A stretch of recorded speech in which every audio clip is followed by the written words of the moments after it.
Tell me the difference between My Lai and Hiroshima.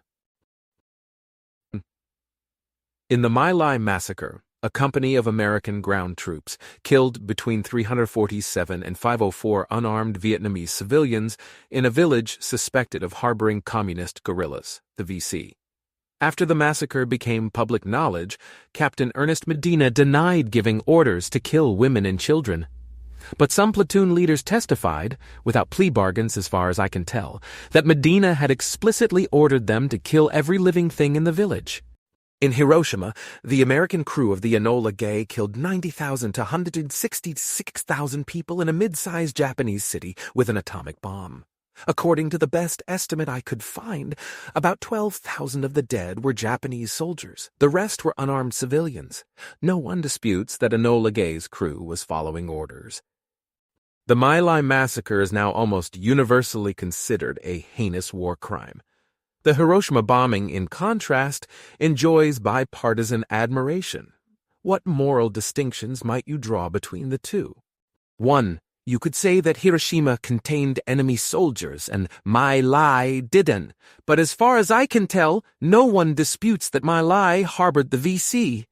And even if some villagers did harbor the VC, we would still regard the mass killing of unarmed civilians a war crime.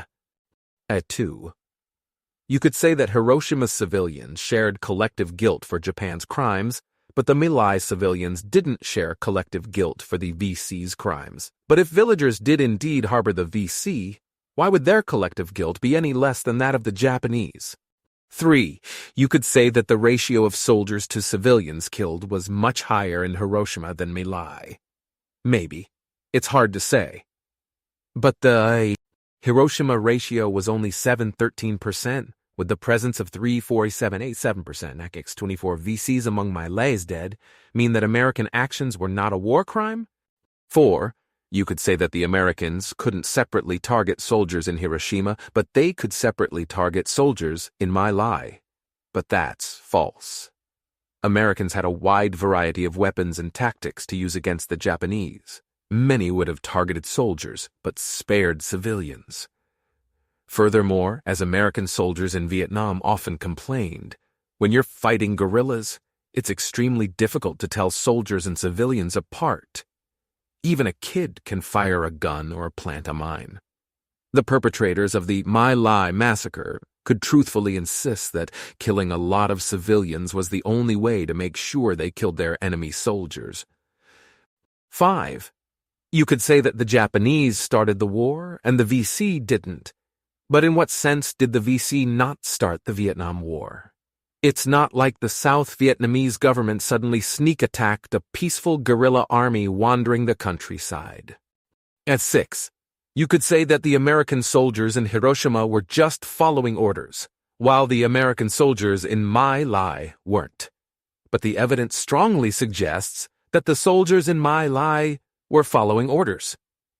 More importantly, if the soldiers in My Lai were following orders, we would consider their commander a war criminal. By that logic, the commander of the Enola Gay would be a war criminal too.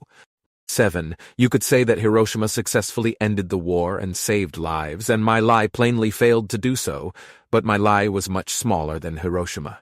If My Lai tactics were applied on a vast scale, say 300 villages to make the body count comparable to Hiroshima's, maybe they too could have ended the war and saved lives. In any case, by this logic, Hiroshima would have been a massive war crime if it failed to make the Japanese surrender. 8.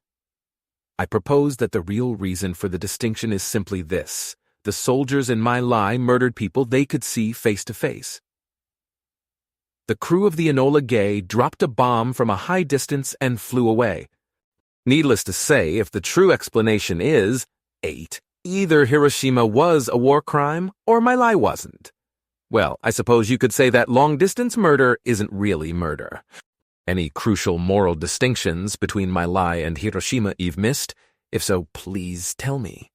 After South Vietnam fell, communists killed millions in Indochina. Most were in Cambodia under the Khmer Rouge, but if North Vietnam had been defeated, Cambodia probably would have remained non-communist. H.T. Question inspired by Michael Huemer, my favorite living philosopher. Actually, after reading the draft of his latest book, Freedom and Authority. Humor is my favorite philosopher of all time. January 19th, 2012.